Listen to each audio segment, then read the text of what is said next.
Tensions between Moscow and the West have reached a critical juncture following a stark new message from Russian President Vladimir Putin regarding the future of the Ukrainian leadership and the stability of European economies.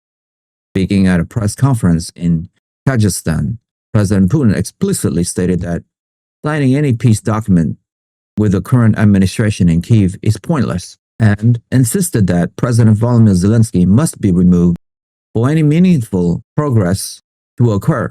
This demand for political change was accompanied by a confirmation that Foreign Minister Sergey Lavrov is scheduled to meet with a delegation from the United States next week, a diplomatic engagement that has drawn intense global scrutiny. While emphasizing that Russia is prepared for serious discussion, Putin warned that continued sanctions are destroying the already fragile relationship between the two nuclear powers. Beyond the geopolitical standoff, the Russian leader delivered a scathing assessment of the European economy, claiming the European Union has been trapped in a recession for 3 years since abandoning Russian energy supplies.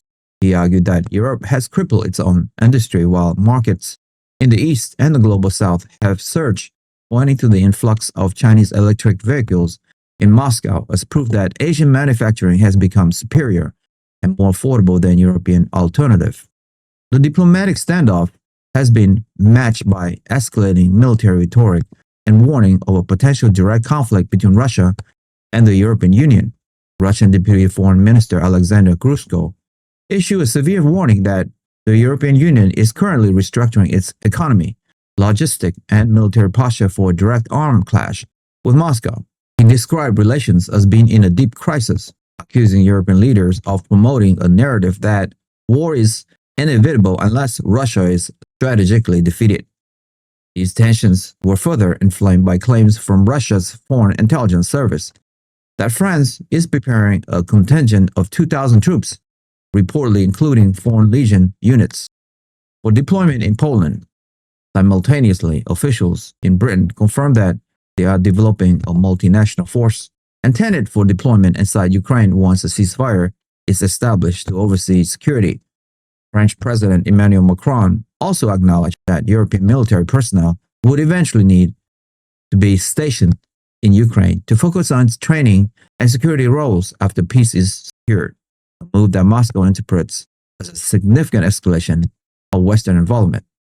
Germany is quietly executing its most sweeping military transformation since the end of the Cold War to prepare for a potential confrontation within the decade. A leaked 1,200-page wartime blueprint, known as OPLAN DEU, reveals that Berlin is preparing to move up to 800,000 troops from Nato, the United States, and Germany eastward in the event of a Russian strikes. The document exposed critical vulnerabilities in the nation's infrastructure, highlighting crumbling bridges, railways, and highways that could fail under the weight of heavy military transport.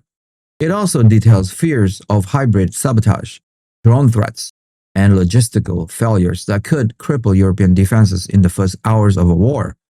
Chancellor Friedrich Merz has called for a new security architecture to address these gaps, while Foreign Minister Johann Waterful warned that the threat is already a reality. Berlin is now racing to rebuild the logistical systems it dismantled years ago, operating on the belief that efficient supply chains and resilient infrastructure will be the deciding factors in Europe's survival rather than sheer firepower alone. In a significant expansion of maritime security efforts, Finland has officially joined a coalition led by the United Kingdom and Norway aimed at strengthening the naval defenses of Ukraine. This 17-nation initiative operates independently of broader NATO mechanism and focuses on providing ships, naval strike systems, surveillance equipment, and comprehensive training to Ukrainian maritime forces. Officials stated that the entry of Finland adds crucial momentum to the strategic initiative in the Black Sea, which is designed to counter Russian dominance and safeguard vital shipping routes. The coalition is tasked with modernizing the naval capabilities of Kyiv to ensure long-term maritime security, a move that complements the land-based support provided by other Western allies. This development underscores the growing determination among European nations to provide specialized military support to Ukraine outside of the direct NATO command structure, allowing for more flexible and rapid response to evolving threats in the maritime domain. France has unveiled a controversial military shift designed to bolster national readiness, sparking a fierce debate across the country regarding the necessity and effectiveness of the new measure.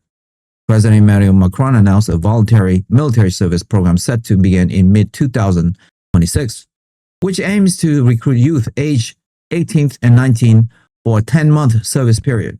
The initiative offers payment of up to €10,000 and aims to build a fresh reserve force of 50,000 personnel annually within the next decade. Macron framed the plan as a vital asset for a nation entering an era where force rules over law, urging citizens to mobilize before geopolitical rivals redraw the future of the continent. However, the proposal has faced immediate backlash in Paris, where critics have dismissed it as unnecessary political theater that does not address real security threats. Public reaction remains sharply divided, with some citizens expressing patriotic pride, while others argue that modern warfare requires professional specialization rather than a revival of national service model. If you have made it this far, congratulations, you have unlocked the truth. I want to ask you a quick question though. Germany is secretly mobilizing for a potential 2029 conflict with OPLAN DEU, and Putin is demanding Zelensky's removal as a precondition for peace. Europe seems to be fracturing between military urgency and economic recessions. If the leaked war plans are accurate and France is reinstating national service, is the West truly preparing for defense? Or are these moves inadvertently accelerating the timeline for a direct clash that Russia's foreign ministry has already warned is inevitable? Does the demand for a leadership change in Kyiv signal that the window for a negotiated settlement with the current administration has permanently closed? And why? Join the debate. We want to hear your insightful opinion on where this is all heading in our community. Share your thoughts in the comments below. I appreciate your support. Thank you for being a part of this journey. Like the video, share this video with friends and family, hit the notification bell, and most importantly, subscribe. I will see you guys in the next one.